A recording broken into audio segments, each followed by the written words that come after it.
नमस्कार। चलिए आज बात करते हैं भारत की सबसे जरूरी किताब की, हमारे संविधान की।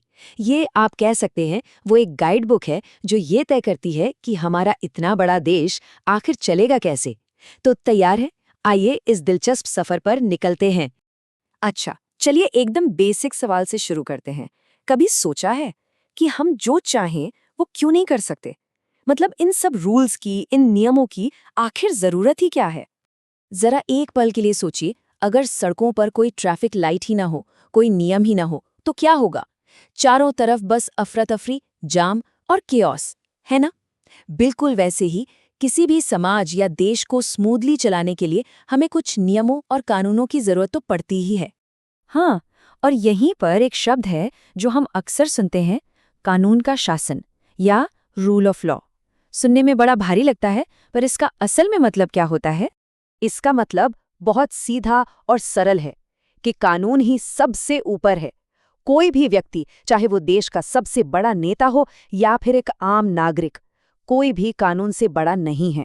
सब बराबर हैं और यही एक मजबूत लोकतंत्र की, एक डेमोक्रेसी की असली बुनियाद है। और इन सारे कानूनों का सोर्स क्या है? इनका बॉस कौन है? वो है हमारा संविधान।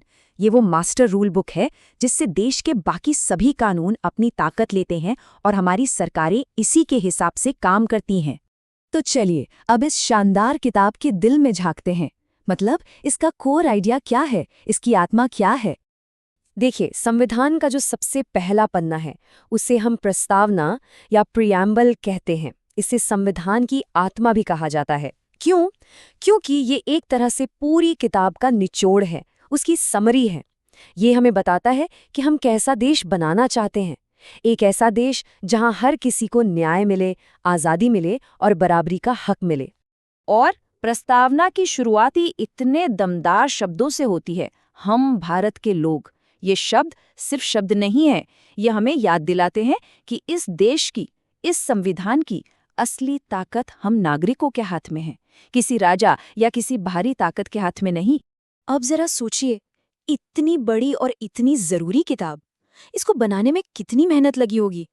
मतलब इसे बनाया किसने और ये बनी कैसे?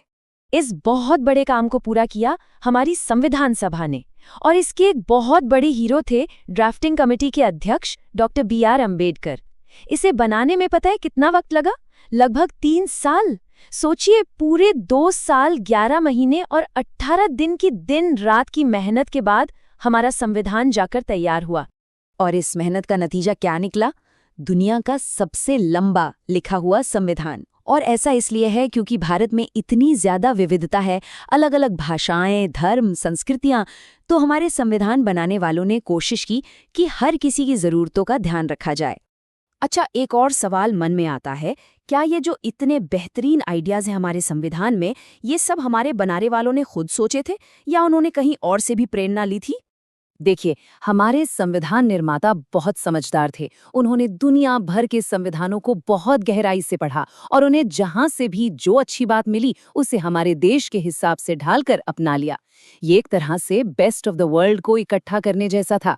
जैसे उदाहरण के तौर पर सरकार चलाने का जो संसदीय तरीका है वो हमने ब्रिटेन से सीखा, तो वहीं एक लिखित संविधान और प्रस्तावना का आइडिया अमेरिका से लिया।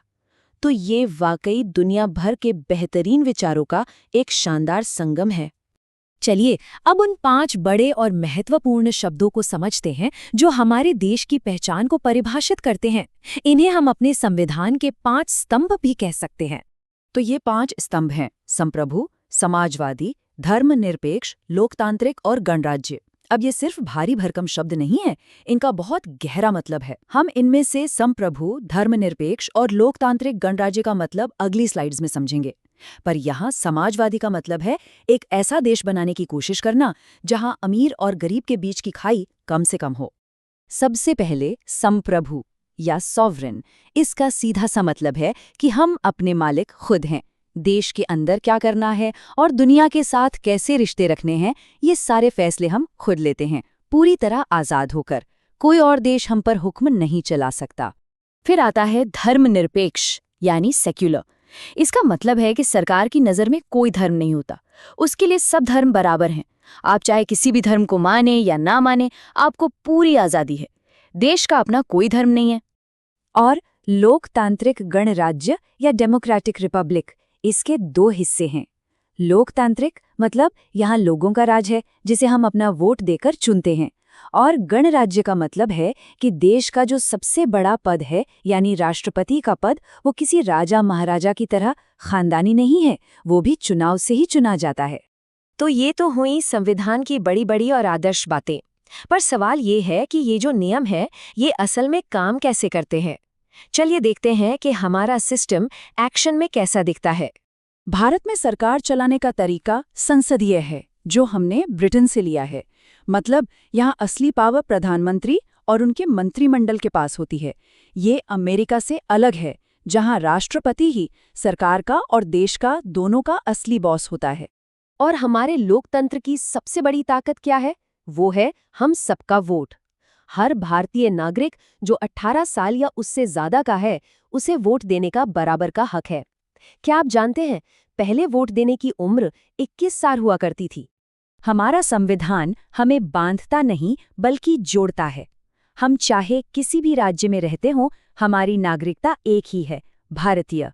और पूरे देश के लिए एक ही कानून की व्यवस्था है, जिसका सबसे ऊंचा पद है सुप्रीम कोर्ट। तो मतलब एक देश, एक नागरिकता और एक न्याय। तो अंत में एक सवाल हम सबके लिए।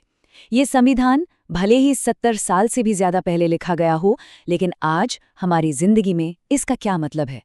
ये सिर्फ एक कानूनी किताब नहीं है, ये हमारी आज़ादी और हमारे अधिकारों का सुरक्षा कवच है। इस पे जरूर सोचिएगा।